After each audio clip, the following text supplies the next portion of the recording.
वर्तमान समय गणतंत्र अर्थ कौन जानते आपण मैंने गणतंत्र लोक मानी नुहे लोक ठारू अनेक दूर रे लोक द्वारा नुहे लोक किणा जाई एवं लोक नुहे अर्थर एवं अन्यायर निर्वाचन को भोट दान रे परिणत करंतु भोट रो क्रय रे नुहे।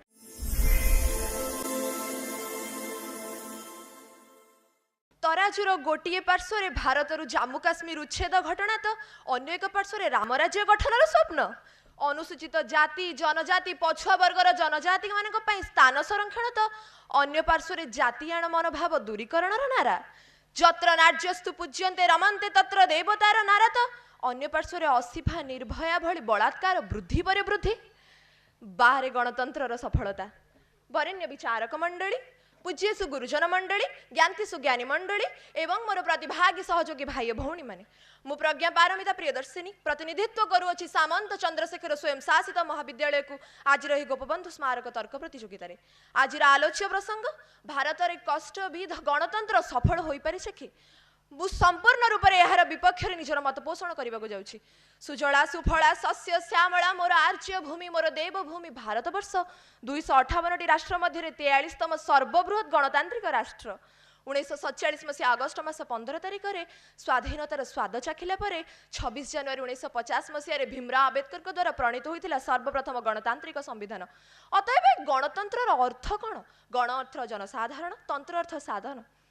अब्राहम लिंकन को भाषा रे गणतंत्र लोकमानंकर एवं लोकमानंक द्वारा वर्तमान समय गणतंत्र अर्थ कौन जानते आपण मैंने गणतंत्र लोक नुहे लोक ठारू अनेक दूर रे लोक द्वारा नुहे लोक किणा जाई एवं लोक नुहे अर्थर एवं अन्यायर। अतएव गणतंत्र मूल लक्ष्य कौन सार्वभौम धर्मनिरपेक्षता समाजवादी साधारणतंत्र एवं स्वाधीनता। प्रकृत में गणतंत्र होइछि कौन पाई जनसाधारण मानक ठारू निर्भय भाव में निजर प्रतिनिधि को निर्वाचन करने जनसाधारण माने जाति धर्म वर्ण निर्विशेष चयन करेंगे एक चरित्रवान साधु एवं स्वाक्षर निर्वाचन को। तेबे वास्तव में कौन गणतंत्र समस्त लक्ष्य प्रतिपादित हो पारुछि ना गणतंत्र प्रथम विफलता 2 जून 2014 मसीहा धारा 110(6) एक्ट आंध्र प्रदेश पुनर्गठन अनुशासन अनुसार आंध्र प्रदेश एवं तेलंगाना उच्छेदीकरण। विफलता नंबर 2 धारा 370 अनुसार भारतर मुकुट जम्मू काश्मीर को भारत ठारू उच्छेदीकरण। विफलता नंबर 3 जातीयाण मनोभाव दूरीकरण करने को जो मैंने नारा दौरान से माने अनुसूचित जाति जनजाति और समस्त पछुआ वर्गर स्थान संरक्षण कर लगी। विफलता नंबर 3 स्विस बैंक रे कलाधन जमा उपरे जमा हो चली किंतु गरीब माने सेपटे निजर ऋण सुझी न पारी आत्महत्या कर लगी। तेबे वास्तव में गणतंत्र सफल होइछि कोठी এই গণতন্ত্রর বিফলতা পছর প্রমুখ কারণ কোন জানিছন্তি আমার অস্বাক্ষরতা হার আমার টঙ্কা প্রতি প্রলোভন গরিবী বড়িবারে লাগিছি বেকার সমস্যা বড়িবারে লাগিছি গণমাধ্যম যোটি 5 পয়সার জিনিস হଉଛି তাকু 500% করে দেখাও যাଉଛନ୍ତି। তেবে গণতন্ত্র সফল হব কোठी যদি কৌনসি নিয়ম দেশর অগ্রগতি পছরে বাধা সৃষ্টি କରୁଛି তেবে সে নিয়মକୁ সময় অনুসারে পরিবর্তন করিবা দরকার। যদি কৌনসি নেতা নিজর পৈতৃক সম্পত্তি ভাবি রাজकोषକୁ शून्य କରି ଚାଲିଛି ତେବେ ସେ नेतार ये देश में कौन जरूरी नहीं जदि वास्तव में आमको गणतंत्र को सफल करने को पड़ो ना तेबे आमको निजर मानसिकता वृद्धि करने को पड़ो नहले सीमा पार संघर्ष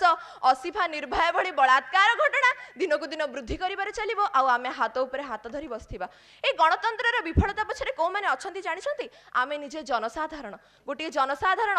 अर्थर बशवर्ती हो प्रलोभित हो निजे एक अशिक्षित जनजाति को निर्वाचन में प्रतिनिधित्व कर शासन भार ग्रहण करुच्ची जदि शिक्षा मंत्री पाखे साक्षरता हार 10% थी